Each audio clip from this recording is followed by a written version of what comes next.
bem, gostaria que você abrisse a sua Bíblia no Evangelho de Marcos, capítulo 10.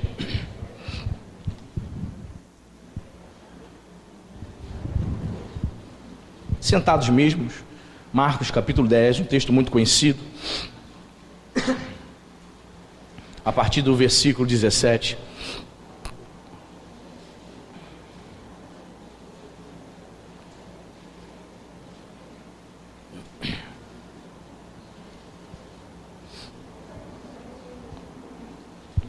Amém? Marcos, capítulo 10, versículo 17. Se você achou, diga amém. A versão que eu utilizo aqui, irmãos, é a revista Almeida e Atualizada. Se você vê diferença, é porque certamente a sua versão é corrigida. Depois você troque por essa versão, amém? Diz a palavra de Deus: E pondo-se Jesus a caminho, correu um homem ao seu encontro, e ajoelhando-se, perguntou-lhe: Bom mestre, que farei para herdar a vida eterna? Respondeu Jesus: Por que me chamas bom? Ninguém é bom senão um, que é Deus. Sabes os mandamentos: não matarás, não adulterarás, não furtarás, não dirás falso testemunho, não defraudarás ninguém, honra a teu pai e tua mãe. Então ele respondeu: Mestre, tudo isso eu tenho observado desde a minha juventude. E Jesus, fitando, o amou e disse: Só uma coisa te falta. Vai, vende tudo o que tens, dá aos pobres, e terás um tesouro no céu. Então vem e segue-me. Ele, porém, contrariado com esta palavra, retirou-se triste, porque era dono de muitas propriedades. Vamos orar? Espírito Santo, estamos diante da tua palavra, e a tua palavra é poderosa. Ela é como uma espada, meu Pai, de dois gumes. Ela é uma espada cortante. Senhor, ela não volta vazia. Que a palavra do Senhor, ao ser explanada aqui neste momento, ela possa operar em cada coração, Senhor. Que o Espírito do Senhor, por intermédio da palavra, possa transformar vidas, possa convencer pessoas aqui, Senhor, das suas necessidades, Senhor. Convencer pessoas aqui do quanto ela necessita de Ti. Pai, que a Tua palavra possa trazer revelação, possa trazer ensino, possa trazer orientação e consolação por intermédio do Espírito Santo. Pai, usa a minha vida, Senhor. Eu quero ser fiel, Pai, na propagação da Tua palavra. Quero ser, meu Pai, um atalaia, um mensageiro fiel. Usa-me para edificar, para abençoar a vida do meu irmão nesta noite. Fala conosco, pois precisamos ouvir a Sua voz, no nome de Jesus. Amém e amém. Amém? Temos aqui uma história muito conhecida, e é uma história que é narrada nos três evangelhos sinóticos, né? Mateus, Marcos e Lucas narram essa história, cada um mudando, variando alguma coisa na sua narrativa. E dentre os três textos de Mateus, Marcos e Lucas, o Espírito Santo nos orientou a pregar usando o texto de Marcos. Temos aqui um jovem rico. Lucas diz que ele era um príncipe, diz que era um homem de posição. Mateus diz que ele era um homem de posição, ou seja, um homem que tinha muitas propriedades. E onde o versículo 17 diz que ele procura Jesus de uma forma assim bem interessante. Diz o texto, versículo 17: Pondo-se Jesus a caminho, repita comigo, correu. Veja, este homem, este jovem rico, ele procura o Senhor Jesus, mas ele não vai até Jesus caminhando, ele corre. Irmãos, quando você está atrasado, quando você precisa fazer alguma coisa, você corre, não é isso? O correr demonstra um interesse. Ao correr para Jesus, este jovem aqui demonstrava um interesse a respeito da pessoa de Jesus. Certamente ele tinha ouvido falar de Jesus. Ele não vai até Jesus caminhando, ele não queria perder tempo, ele corre. Irmãos, quantos de nós estamos correndo até Jesus? E a semelhança deste jovem, mostramos um certo interesse. O que te interessa em Jesus? Por que você veio até Jesus? Qual foi o interesse? Você vai ver aqui que ele desejava saber como herdar a vida eterna. Esse jovem aparentemente demonstrava sinceridade. Ele queria ver Jesus. Por isso ele tem pressa, ele corre. E ao se aproximar de Jesus, diz o texto aqui, correu um homem ao seu encontro e ajoelhando-se, não é isso que está escrito na sua Bíblia? Ajoelhando-se, perguntou-lhe: bom mestre, que farei para dar a vida eterna? A segunda atitude deste jovem, ao aproximar-se de Jesus, é fazer o quê? Ajoelhar-se. Esse jovem demonstra o que em relação a Jesus? Demonstra que ele tinha respeito. Mas é importante lembrar aos irmãos que ele não tinha certeza da vida eterna, senão ele não teria procurado Jesus para perguntar: bom mestre, que farei para dar a vida eterna? Podemos já de início, de cara nesse texto, concluindo que o jovem não era salvo. E até o final do texto você vai perceber que de fato ele não era salvo. Ele não era salvo, mas ele tinha respeito pela pessoa de Jesus. Quantas pessoas vêm à igreja assim, irmão? Você conversa com ela, tem um respeito pelo Evangelho, tem respeito pela igreja, respeita a Bíblia, respeita a Jesus, mas não é salva. E isso, irmãos, chega a ser até chocante, porque só vir à igreja não te garante a vida eterna. Conhecer os mandamentos, conhecer a Bíblia somente, não te dá o passaporte para entrar no reino dos céus, não é garantia. E a gente vai ver aqui no decorrer do texto algumas razões por que não é garantia. Ele conhecia a palavra de Deus, respeitava Jesus como mestre. Ele fala: bom mestre, professor, rabino, o Senhor professor da Bíblia. E é interessante que ele se ajoelha em sinal de reverência, costume oriental, né? Você já se ajoelhou diante de algum professor? Pastor, pelo contrário, o professor me botou de joelho no milho. Antigamente tinha isso, irmão. Se hoje em dia o professor do teu filho botar o teu filho de joelho, ou pegar a régua e dar aquela palmada, você vai lá na escola, faz o barraco, né? Até esquece que é crente e tira da escola a criança, né? Ninguém vai fazer isso com o meu Kiko, com o meu tesouro. Você vira. Esquece até, Espírito Santo, fica aqui do lado que eu vou resolver agora com essa diretora. Que a gente fica macho. É impressionante. Mas no tempo aqui dos nossos pais, das nossas avós, o professor tinha total autoridade. Dava reguada na mão, sim ou não? Quem tomou reguada de professor aí? Olha, meu Deus, doeu muito feliz. Abre a mão. Rá! A outra, pá! Era educação 10, irmãos. Ninguém virou bandido, era benção. Eu sou a favor que volte essa educação. Você é a favor? Não? Eu sou a favor. Neste tempo, ninguém batia na cara de professor. Havia respeito. Você é do tempo que quando o professor entrava na classe, a sala ficava o quê? De pé, em sinal de respeito. Hoje não, querem dar na cara de professor. Hoje ser professor, meu amigo, é um humilhante. Uma profissão tão linda. Linda, né?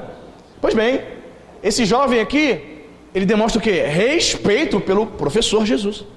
Bom mestre. É importante também destacar, irmãos, que ele não vê Jesus ali como Deus. Não. Percebeu isso? Ele se aproxima de Jesus querendo uma explicação teológica. Que farei para herdar a vida eterna? Tem muita gente que vem para a igreja para tirar dúvida. Tirar dúvidas teológicas. Ela não quer Jesus. Você sabia que tem gente que vem para a igreja, você sabia que tem gente que faz teologia, 4 em teologia, só para ter conhecimento da Bíblia, só para debater com os outros, mas ela nunca teve um encontro com Deus.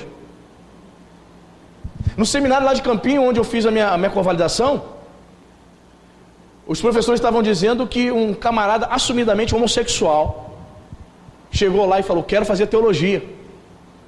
Menino desmonhecava, todos os trejeitos, todo mundo via que ele era gay. Quero fazer teologia. Os professores ficaram assim: como é que vai ser isso? Porque vai ter alguma aula que vai entrar em choque com o estilo de vida dele. Aí perguntaram, tiveram a curiosidade de perguntar: jovem, por que você quer fazer teologia? Não, eu quero ter o conhecimento da Bíblia. Eu vejo os crentes conversando, eu quero também ter assunto para conversar, eu quero saber. Tem muita gente assim, irmão. Querido, eu quero dizer para você, não adianta você saber a Bíblia de cabo a rabo se você não tiver um encontro com o Deus da Bíblia, meu irmão. Não adianta você ter o conhecimento apenas. Chico Anísio conhecia a Bíblia de capa a capa. Era um cara conhecedor das Escrituras, mas nunca quis servir a Deus. Jô Soares, um cara inteligentíssimo, um poliglota, fala inglês, francês, alemão. O sujeito fala vários idiomas, conhece as escrituras de tal maneira. São homens que já leram a Bíblia várias vezes, mas nunca colocaram em prática. Será que você não está assim? Demonstrando interesse teológico, mas não quer de fato, de verdade, servir ao Senhor? É tempo de você buscar ao Deus da Bíblia, meu irmão. Não venha para Jesus mostrando só apenas interesse teológico. Eu quero saber um pouco mais para me entrar na roda lá dos inteligentinhos, para me conversar, papo de teologia, papo de filosofia. Eu quero saber mais. Mas pastor, eu não quero nada de Jesus não, pastor. Vai ter batismo aí, pastor? Eu não quero me batizar não compromisso com Deus não. O senhor falou de ser dizimista, eu acho que isso aí é só para pessoa que já é muito crente. Eu não sou muito não, pastor. Não conte comigo. Mas conhecer eu quero, só para ter esse conhecimento, só para poder debater, só para poder discutir. Será que você está assim? Será que esta é o seu interesse, este é o seu interesse? A semelhança deste jovem rico? Ele chama de professor. Bom mestre, fala professor. Os rabinos, professores de teologia da época, o que eu faço para herdar a vida eterna? Veja o versículo 18. Respondeu-lhe Jesus: por que me chamas bom? Ninguém é bom senão um, que é Deus. Primeira coisa que devemos aprender aqui, nesse versículo aqui, que Jesus não está negando a divindade dele, amém? Jesus é Deus. Por que me chamas bom? Ninguém é bom senão um, que é Deus. Eu escrevi o seguinte no meu esboço, que a gente, olhando para esse versículo, a gente tem que lembrar que o jovem não vê Jesus como Deus. Lembre-se disso. Ele vai até Jesus e vê Jesus apenas como um professor, certo? Quando Jesus diz assim para ele: ninguém é bom senão um, que é Deus, é como se o Senhor Jesus estivesse querendo que ele reconhecesse o seu erro de achar que Jesus era somente um bom mestre, apenas um professor. Jesus, quando fala bom é só Deus, estava querendo que o jovem reconhecesse o próprio Jesus como Deus, só que ele não reconheceu. Você está entendendo? Jesus queria que ele reconhecesse sua divindade. Em outras palavras, o jovem rico estava diante do próprio Deus, mas ele não o reconheceu. Quantas pessoas vêm à igreja, ouvem a mensagem do Evangelho, ouvem a respeito de Jesus, estão diante do próprio Deus vivo, do Deus encarnado, mas não querem nada com esse Deus, não querem assumir um compromisso com Jesus. Como eu falei, irmãos, Jesus está às portas, Jesus está muito próximo do seu retorno. O Novo Testamento fala mais de 300 vezes a respeito da segunda vinda de Jesus. Ele está próximo. E eu percebo muitos crentes, ao invés de se apegar mais a Deus, ao invés de frequentar mais os cultos de oração nas suas igrejas, ao invés de se envolver mais com as coisas de Deus, ao invés de falar mais de Jesus, ao invés de se aprofundar no conhecimento da palavra de Deus, o que ele faz? Não. Ele se mantém um tanto quanto afastado. Ele escolhe as coisas que ele tem que fazer na igreja, ele escolhe os cultos, ele escolhe: esse aqui eu não vou, esse eu vou, esse evento aqui eu não vou, esse aqui eu vou. Ele fica escolhendo, ao invés de abraçar a fé, buscar mais o Senhor com intensidade, ele se afasta. Ele é um crente seletivo, está diante do verbo de Deus, mas não o reconhece. Talvez você esteja aqui, ouvindo a palavra domingo após domingo, mas até agora não reconheceu Jesus, o Filho de Deus. A semelhança desse jovem. É tempo de reconhecermos o Filho de Deus, amém, irmão? Versículo 19. Olha o que Jesus diz: sabes os mandamentos: não matarás, não adulterarás, não furtarás, não dirás falso testemunho, não defraudarás ninguém, honra teu pai e tua mãe. Claro que Jesus aqui não falou todo o decálogo, né? Falou alguma parte do decálogo, dos mandamentos. Você sabe os mandamentos? Você não conhece? Irmãos, nunca se vendeu tantas bíblias de estudo, nunca se publicou tanto livro, nunca se teve tantos seminários de teologia. O pessoal sabe, o pessoal está conhecendo, muitas pessoas estão estudando, estão se aprofundando, sabe os mandamentos. Aquele jovem conhecia a palavra de Deus, mais uma vez afirma que existe um grande problema de conhecer e não praticar, irmão. Muitos estão assim, sabe que está errado, mas ele simplesmente ignora. Ele acha, ele tem uma visão de igreja assim, bem distorcida. Ele acha que vir à igreja ao domingo é uma extensão do clube no qual ele vai no final de semana. Alguns pais, olha só o que eu estou falando para você, alguns pais veem, por exemplo, a geração vida, onde seu filho fica, como uma extensão da escola. Eu quero lembrar você que é mãe, você que é pai, que as pessoas que estão dando aula para o teu filho lá, fazem isso voluntariamente, não recebem nada, só a graça de Deus, amém? Fazem por amor. Trate muito bem os professores dessa igreja aqui, amém, irmão? Tem mãe, tem pai, chamou a atenção do meu filho, tesouro. Tá entendendo, querido? Quer, sabe, humilhar, quer ofender, pensa que está pagando. Aliás, ela acha que o dízimo dela é o pagamento, como se fosse a mensalidade da escola, essa que é a verdade. Quer ofender professor, porque o meu filho, não sei o quê. Cíntia já deu aula na nossa igreja mãe, lá em Parque Lafayette. Tinha criança mesmo que vinha dar butinada. Puf! Jiu-jitsu, giraia, pum, os professores. Não é para fazer isso. Aí tinha pai que não gostava, não. Tem que deixar o meu filho fazer o que quiser. É isso, irmão? O que quiser? O tesouro? Não, o tesouro não vai fazer o que quiser, não. E aí quer humilhar o professor, que não ganha R$1 para dar aula da Bíblia para o filho. Acha que é a extensão da escola. Chega lá na escola, como eu falei, tem pais que quer ofender. Eu estou pagando esse negócio. Essa professora falou isso com meu filho. E o moleque dando butinada lá na professora e ela passando a mão no filho. Como eu falei, eu sou do tempo que se minha mãe recebesse uma denúncia da diretora, da professora, que eu fiz alguma coisa errada, a minha mãe me dava uma coça, e depois me levava até a escola para pedir desculpa. Hoje não. Vamos lá, meu filho, ninguém faz isso com o meu tesouro. O que é isso, irmão? Olha, é o fim dos tempos, irmãos.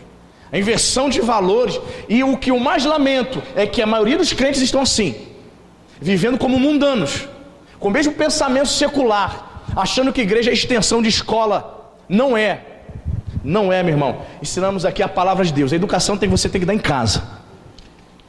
Tem gente que traz o filho para a igreja. Não, a professora da geração vida tem que educar meu filho. Não, quem tem que dar educação é você. Não é professor da geração vida, não. Respeite e valorize os professores, amém, queridos? Sabe os mandamentos? Ele sabia. Jovem rico sabia, conhecia a Bíblia. Irmãos, vou dizer para você, às vezes eu entro assim em páginas, blogs de teólogos e tal, aí você vê lá o debate, os crentes debatendo, mais de 1000 comentários, um debate sem fim, que não chega a lugar nenhum. Eu já desisti dessas coisas. Já desisti de ficar debatendo as questões teológicas. É perda de tempo. Só tem sabichão ali. Só tem doutor. Mas eu quero ver um daqueles doutores deixar o seu celular para ir para a rua evangelizar. Eu quero ver os doutores deixarem de ficar na internet debatendo teologia com os outros para ir para o campo cuidar das pessoas e pregar o evangelho. Não fazem. Eu quero ver esses desigrejados que ficam só na internet falando mal de pastor de igreja. Eu quero ver eles tirar do bolso deles, não 10% do salário, mas a metade para patrocinar e sustentar um missionário lá na África. Não faz, porque são hipócritas. Não fazem porque são hipócritas. Não conhecem o evangelho de Jesus Cristo. Sabe dos mandamentos, mas não vive. O jovem rico conhecia os mandamentos, mas não vivia, irmão. Em nome de Jesus, que você não fique enganado dentro da igreja, conhecendo os mandamentos, sem viver a palavra de Deus. Viva a palavra de Deus, amém, irmão? Versículo 20. Então ele respondeu: mestre, tudo isso eu tenho observado desde a minha juventude. Olha só. Como é fácil ser um religioso enganado, né, irmão? Ele pensava que obedecia, mas ele não obedecia. Não, senhor, eu estou praticando tudo. Ele obedecia, irmão? Não. Em nenhum momento ele disse assim: mestre, eu tenho obedecido, eu tenho amado o próximo. Mestre, toda semana eu pego parte dos meus bens, compro alimentos e distribuo para os miseráveis. Ele falou isso? Então ele não só observava os mandamentos, porque os mandamentos tem que amar o próximo. Você entende? Tudo isso eu tenho observado, eu estava enganado. As suas motivações eram superficiais, eram equivocadas. Muitas pessoas estão dentro da igreja achando que estão bem espiritualmente, mas estão mortas espiritualmente. Existem igrejas que deveriam ser chamadas de cemitério. Você só vê defunto na igreja, defuntos espirituais. Pessoas que não querem assumir compromisso com Deus, irmão. Pessoas que não querem ouvir a palavra de Deus, não suportam sentar 1 hora para ouvir a palavra. Certa pessoa mandou para mim um zap hoje de manhã, logo de manhã, com um vídeo de 1 minuto, de um pastor, não conheço esse pastor, dando aquela palavra de bom dia, você que está assim e tal, Deus te abençoe, Deus é contigo, aquelas palavras motivacionais, beleza. Aí essa pessoa que mandou para mim, ela é simpatizante do evangelho, não é crente não. Aí falou assim, olha Anderson, olha que bacana, eu vejo os seus vídeos aí na internet, suas mensagens são longas demais, 1 hora, tem tempo para isso não. Estou na correria, tem tempo de assistir essas suas mensagens de 1 hora não.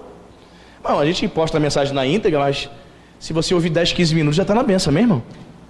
Eu sei que muita gente não vai parar para ouvir 1 hora de mensagem, mas tem gente que ouve, tem outros que não. Aí falou assim, vou te dar uma dica, faz também vídeos de 1 minuto. Tenho certeza que eu vou compartilhar, eu vou conseguir ouvir também. Quando sair para trabalhar, te ouço 1 minuto e já vou trabalhar. Fiquei pensando, não, sabe por quê? Sabe por que não? Porque a geração de hoje, dos crentes de hoje, é a geração fast food. É a geração que não pode sentar para ouvir meia hora de mensagem. É a geração que precisa de 1 minuto de Deus e beleza, já ouvi, já cumpri com o meu compromisso diário, já estou assim com o homem lá de cima. 1 minuto. É a mesma geração que ora 10 segundos, Senhor meu Deus, meu Pai, estou saindo agora, estou na benção, aleluia, já orei. Já leu a Bíblia hoje? Já. Abre lá, o Senhor meu pastor, e nada me faltará, aleluia, já li, glória a Deus pastor, estou assim com o homem. Tá não, irmão, você está enganado, você é religioso. É a geração fast food, a geração que reclama. Eu já preguei num lugar e quando terminou a mensagem, o camarada veio até mim e disse, como é que pode, você pregou 1 hora aqui, eu não estou acreditando no que eu estou vendo, foi chamar minha atenção, o temor já foi embora. No meu tempo de juventude, olha, para subir no altar, pedia-se permissão ao pastor. Quem é desse tempo aí? Pedia-se permissão ao homem de Deus, posso subir, pastor? No meu tempo se respeitava o pastor, sim senhor, não senhor. Respeitava-se a esposa do pastor, sim senhora. Mas hoje não. Fala cara, você como é que tá? Pastor, eu só consigo ouvir 1 minuto da sua palavra. Sua geração fast food, minha oração é 30 segundos, a mensagem que eu consigo ouvir por dia é de 1 minuto, mais do que isso, não consigo ser crente. Meu irmão, até quando você vai ser crente de geração fast food? Até quando você vai achar que verdadeiramente 1 minuto de palavra, 30 segundos de oração vai te manter de pé para lutar contra Satanás e as hostes satânicas? Até quando você vai se enganar?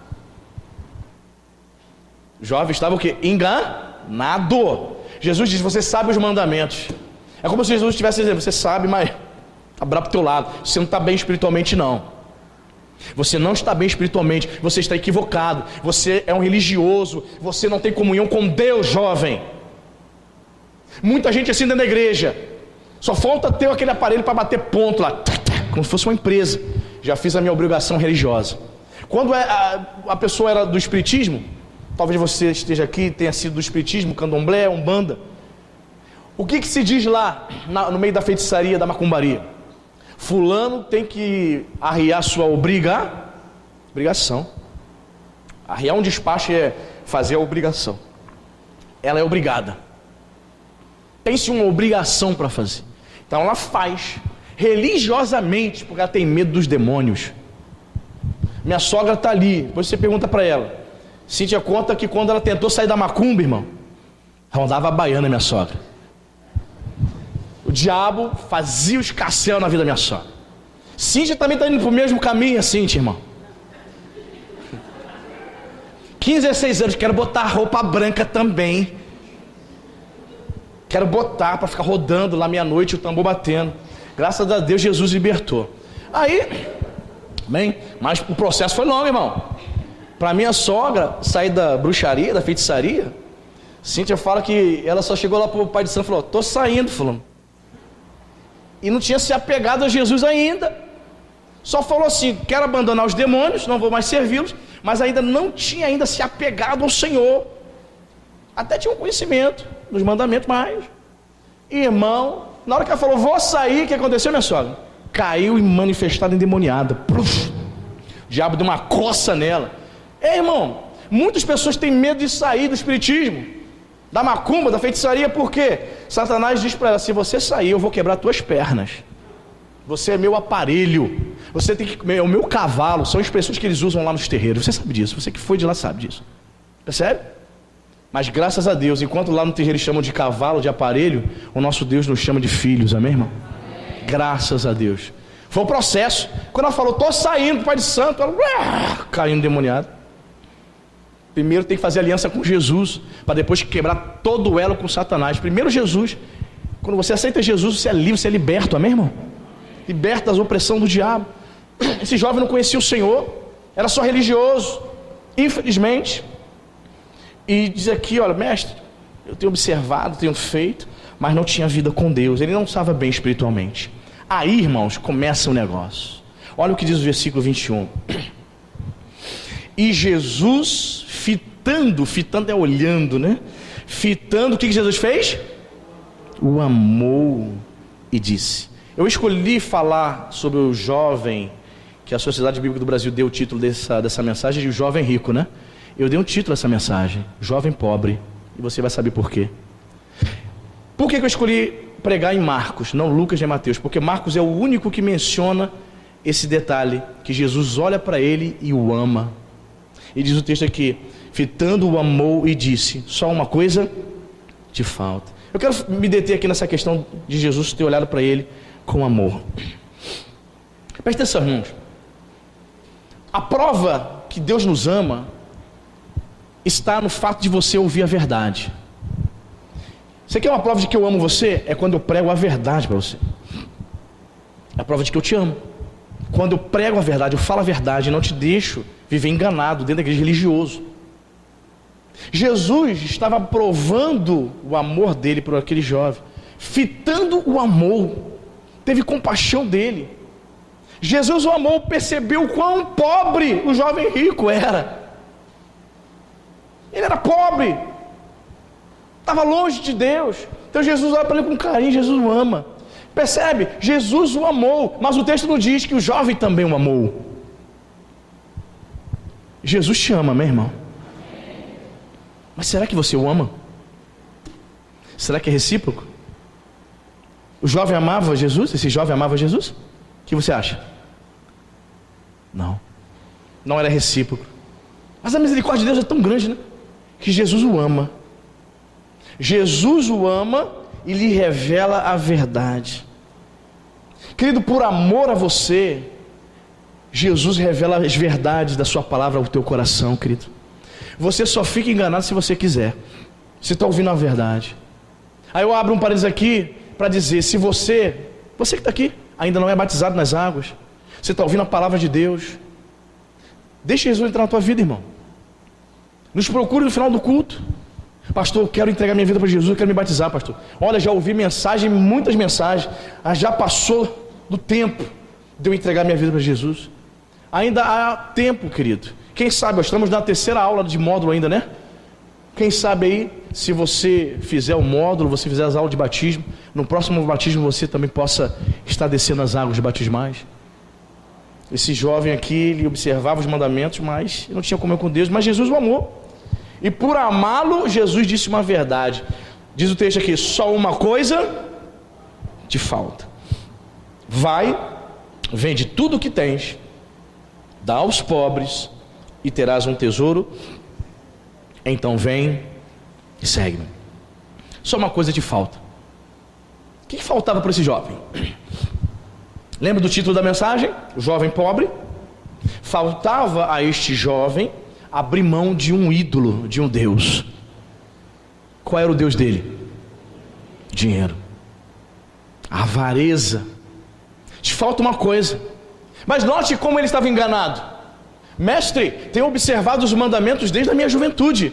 Olha, eu estou praticando tudo. Sei os mandamentos e pratico. Mentiroso. Ele estava mentindo para si mesmo e tentando mentir para Deus. Quantas pessoas se aproximam de Deus e no momento da oração ela não fala o que tem que ser dito para Deus? Ela mente. Ela tem vergonha, ela tem medo de Deus, de falar para Deus o que está no coração dela. Senhor, meu problema é esse. Senhor, minha dificuldade está aqui. Senhor, eu tenho uma amante na rua, não consigo deixar. Me liberta dessa maldição. Senhor, eu estou bebendo, estou fumando, estou usando drogas. Senhor, me liberta disso em nome de Jesus. Só que ela tenta se enganar, faz umas orações superficiais, conhece os mandamentos, mas não pede ao Senhor para libertá-la. Esse jovem estava enganando a si mesmo. Dizia que praticava, mas não praticava. Jesus confronta ele: te falta uma coisa. Ele deve ter ficado assim, ó. Sabia não? Claro, estava enganado. Te falta uma coisa. Vai e vende os teus bens. Jesus fala que faltava uma coisa: ele deixar a avareza, deixar o Deus dinheiro. Mas pelo texto aqui nós podemos refletir mais. Faltava também esse jovem amor ao próximo. Por quê? Porque ele vendeu os seus bens, ele ajudou o próximo, irmão? Não passou pela cabeça dele isso. Tinha condições. Irmãos, presta atenção. Você sabia como é muito difícil na igreja pessoas ricas servirem na casa de Deus? Geralmente pessoas muito ricas, crentes, membros de igreja ricos, não são dizimistas. Para começar, não são dizimistas. Não são. Dependendo do prolabore, a retirada que ele faz, que ele tira por mês, ele acha um fim do mundo entregar aquele dízimo na igreja. Não é. Milionário vê os irmãos talvez em necessidade, não ajuda o próximo. Crente que tem condições de pagar com seu próprio bolso um espaço, pegar crianças de rua, pagar pessoas, professores para cuidar, manter um orfanato, não fazem, porque querem morrer com seu Deus dinheiro. O jovem rico era pobre espiritualmente. Ele vivia para o seu dinheiro, vivia para os seus bens, estava apegado aos seus bens. Querido, em nome de Jesus, será que você está apegado aos seus bens? Será que alguém consegue tocar no teu carro? Não, ninguém toca, ninguém toca.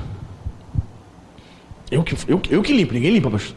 Se alguém arranha esse carro, ai meu Deus do céu. Ninguém dirige meu carro. Às vezes, né?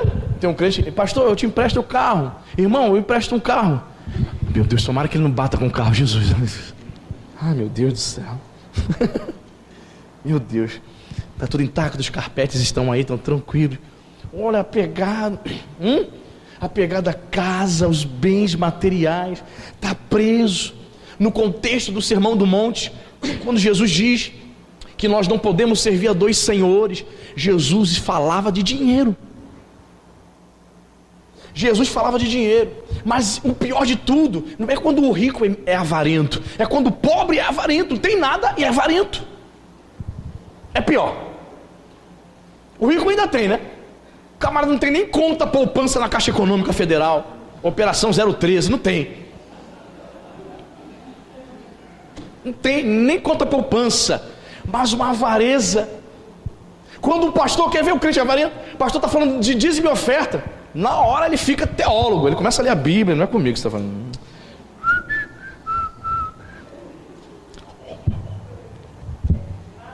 Aleluia. Vira teólogo na hora, irmão. Impressionante. Isso não é comigo. Avarento. Tchau. Não abre a mão nem para ver se está chovendo. Avareza. O carro é meu, a casa é minha. Quando eu morrer, não vou dar para ninguém essa casa. E os filhos já estão doidos que você morra para ficar com essa tua casa. Estão doidinhos, sabe que tu mora aqui na região dos lagos? Meu pai morreu, tem uma casa lá de praia para ir no carnaval, aleluia. Você é apegado às coisas. Em nome de Jesus, Deus está falando com alguém aqui, irmão. Se desprenda disso aí, irmão. Não dá, já foi feito o teste, irmão. Não dá para levar móveis, carro dentro do caixão. Não dá, irmão. Apertado. Não dá. Jesus está nos ensinando aqui nessa noite que nós temos que conquistar um tesouro aonde, meu irmão? Aonde? Céu. Mas como é que é isso, pastor? Tesouro no céu? Valorize as questões espirituais, as questões eternas, amém, irmão? O verdadeiro tesouro está em ter uma aliança com o Senhor Jesus, em fazer a vontade de Deus, e não se apegar às coisas dessa vida, mas em se apegar ao Senhor. Você entende isso, irmão? O jovem era pobre, faltava também a ele ser misericordioso para distribuir seus bens com o próximo, faltava ele se desapegar do Deus dinheiro, faltava também, irmãos, ele pagar o preço do discipulado. Jesus diz o que? Terás um tesouro no céu, versículo 21, no finalzinho diz, terás um tesouro no céu, então vem e... O convite é para ser discípulo. Ele aceitou o convite, irmão? Ele não quis pagar o preço do discipulado. Talvez você esteja aqui simpatizante do Evangelho. Você acha legal a pregação, os louvores, esse ambiente de igreja, você acha bacana, mas você simplesmente não é discípulo. Sabe por quê? Porque para discípulo, Jesus diz o seguinte: aquele que quiser me seguir, negue-se a si mesmo, tome a sua cruz. Tomar cruz, falava aqui essa semana sobre isso, repito para você que não veio. Tomar a cruz não é só renunciar às suas vontades. Tomar a cruz é caminhar para a morte. Nos tempos de Jesus, quem tomava a cruz estava caminhando para o seu suplício de morte. Então, quando Jesus fala para nós tomarmos a cruz, ele não está dizendo apenas para você renunciar às suas vontades. Ele está dizendo para você morrer para você mesmo, para o seu ego, para esse mundo. Ele não quis pagar o preço do discipulado. Jesus disse: ele segue-me. Fazendo isso, praticando o amor ao próximo, se desapegando dos bens materiais. Quando você fizer isso, você me siga, seja meu discípulo. Ele não quis. E é bom também falar o seguinte: pastor, então quer dizer que para me seguir Jesus, para aceitar Jesus agora, que nesta noite, eu preciso doar todos os meus bens, pastor? Caramba, pastor, como é que vai ser isso aí? Como é que eu vou pagar as contas e tal? É isso que estamos ensinando? Não. Mas Jesus aqui diz isso para ele, porque Jesus toca na ferida. Jesus sabia aonde ele tinha problemas. O problema era com o dinheiro. Então Jesus teve que tocar na ferida, teve que confrontá-lo. E aí, olha o que acontece no versículo 22. Ele, porém, que diz o texto aí? Contrariado com esta palavra, retirou-se triste, porque era dono de muitas. Essa palavra aqui, contrariado, lá no original grego, também pode ser traduzido por ficou chocado ou ficou horrorizado.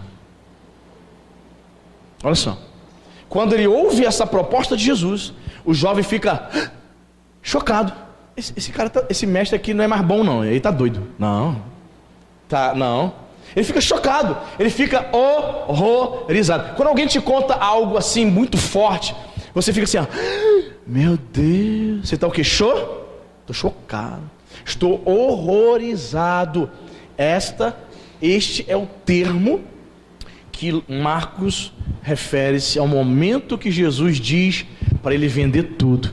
Ele ficou chocado, ele ficou assim estupefato. Eu não estou acreditando que você está falando isso. Você está falando para me dar todas as minhas propriedades? Quem é você? Mas é interessante que o texto diz que ele fica contrariado e se retira, ele não fala nada. Talvez ele quisesse dizer muitas coisas para Jesus ali, né? Mas Jesus estava ali com os seus discípulos, no meio da multidão, ele se retira. E diz o texto aqui, irmão, que ele retirou-se triste. Não é isso que diz aqui o texto? A palavra de Deus. Retirou-se triste. Retirou-se triste de Cristo, porque Cristo era a única esperança, irmãos. Ele fez uma escolha, querido. Dependendo da escolha que você faz na tua vida, se for uma escolha má, certamente você vai se retirar de Cristo. Você vai sair da presença dele. Se retirou, ele não se retirou alegre, cantando louvores. Ele se retirou da presença de Jesus. Não foi Jesus que se retirou dele, foi ele que se afastou de Jesus. Quando você escolhe servir esse mundo, quando você faz más escolhas, quando você escolhe outro Deus, outro ídolo para ocupar o lugar de Cristo, certamente a tua vida vai ser vazia. Mais cedo ou mais tarde, você vai se retirar triste. Você não vai suportar mais, irmão. Se você não assumir um compromisso com Jesus totalmente, se você não abrir o seu coração totalmente para Jesus, mais cedo ou mais tarde, infelizmente, eu não vou mais te ver aqui, porque você não vai suportar ouvir a mensagem da cruz. Você não vai. Você vai se retirar triste. Vai chegar um momento que você vai ter a mensagem como uma mensagem que ofende, que confronta. Eu não vou mais naquela igreja não. Aí a mulher falou assim, a esposa até disse assim, mas eu gostei tanto, vamos voltar lá, eu gostei daquela igreja. Ah, não, que pastor fala um monte de coisa. Tinha um casal que vinha aqui, e a parenta da esposa denunciou ela. Pastor, o marido da fulana fala mal a beça do Senhor. Eu falei, é mesmo, irmão? Mas o que ele fala? Diz que só fala pelos cotovelos, meu irmão. Falar para ele, eu sou pregador, irmão. Pregador no mínimo tem que falar, né? Tem que falar. É isso que acontece, irmão. Se você não fizer uma aliança com o Senhor, mais cedo ou mais tarde você se retira. Não é Jesus que se retira, é você.